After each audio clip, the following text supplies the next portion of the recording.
प्रिय दर्शकों, हर हर महादेव। आप सभी दर्शकों का हमारे YouTube चैनल महंत शुभम वैदिक ज्योतिष में हार्दिक स्वागत। आइए आज हम बात करेंगे ज्योतिष शास्त्र की 3 प्रमुख शाखाएं कि ज्योतिष शास्त्र में कौन सी 3 प्रमुख शाखा होती है। सर्वप्रथम सिद्धांत शाखा, जो दूसरी शाखा है वे है संहिता, तृतीय शाखा जो है वे है होरा। अब आपको प्रथम शाखा के बारे में विस्तार पूर्वक जानकारी बताएंगे। सिद्धांत शाखा किसको कहते हैं? सिद्धांत शाखा में पंचांग के 5 अंग, पंच अंगा इति पंचांगा, जैसे वार, तिथि, नक्षत्र, योग, करण। एक तिथि का आधा करण होता है और जो जातक जातिका की कुंडली बनती है, जन्म कुंडली, नवांश कुंडली, चंद्र कुंडली, सूर्य कुंडली, कारकांश कुंडली और विंशोत्तरी दशा, अष्टोत्तरी दशा, योगिनी दशा, सुदर्शन चक्कर के बारे में सिद्धांत ज्योतिष के माध्यम से पता चलता है।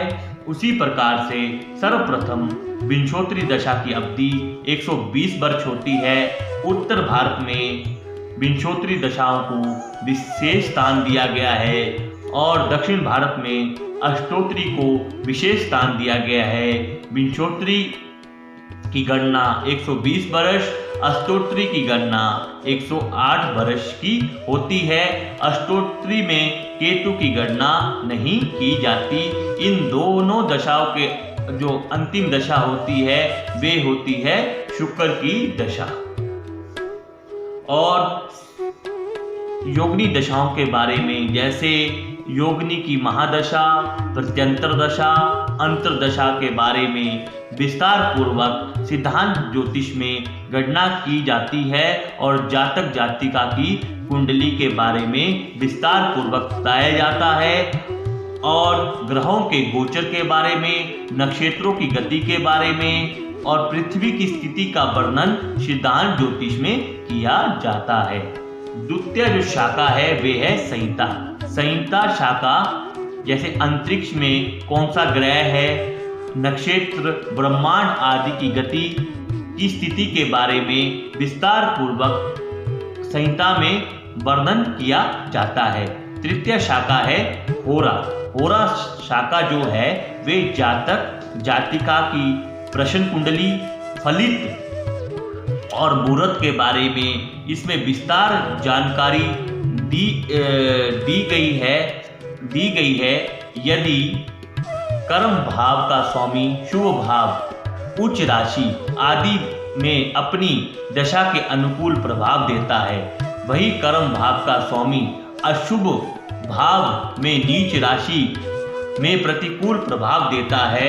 यह सिद्ध करता है कि अशुभ ग्रह उच्च राशि, शुभ ग्रह अशुभ ग्रह भाव नीच राशि के प्रतिकूल प्रभाव देता है।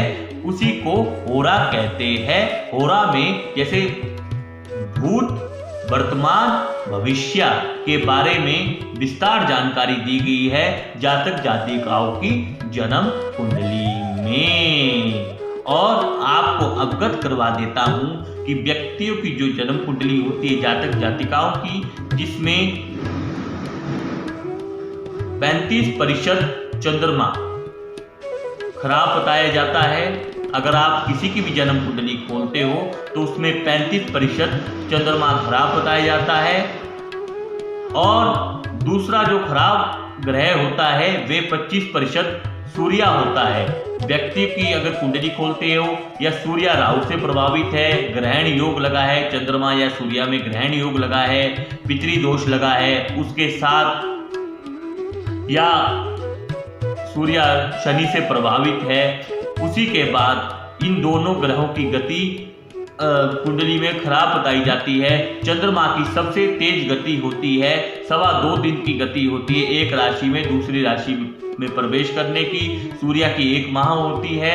उसी प्रकार 20% शनि की बताई जाती है। जैसे शनि की महादशा, शनि नीच का है जन्म कुंडली में जातक जातिका के, और शनि की ढैया चल रही है, शनि की 60 चल रही है, तो 20% शनि के बारे में विस्तार पूर्वक जानकारी दी जाती है जन्म कुंडली में। तृतीय जो जानकारी है 20% वे है राहु की महादशा, राहु की अंतर्दशा। राहु नीच ग्रह में बैठा है और कारक ग्रह में बैठा है। इसके बारे में विस्तार पूर्वक व्यक्तियों की जन्म कुंडली में बताया गया है। इसे ही हम होरा कहते हैं। होरा का अर्थ है भूत, जो बीत गया, वर्तमान और भविष्य। और भविष्य में आपकी क्या होगी, इसकी भविष्यवाणी होरा शाखा के माध्यम से होती है। धन्यवाद। हर हर महादेव। हमारे चैनल को सब्सक्राइब करें और ज़्यादा से ज़्यादा शेयर करें ताकि हमारी नई वीडियो आप तक सबसे पहले पहुंच सके। अपनी समस्याओं के लिए नीचे दिए गए फ़ोन नंबर पर संपर्क करें। धन्यवाद।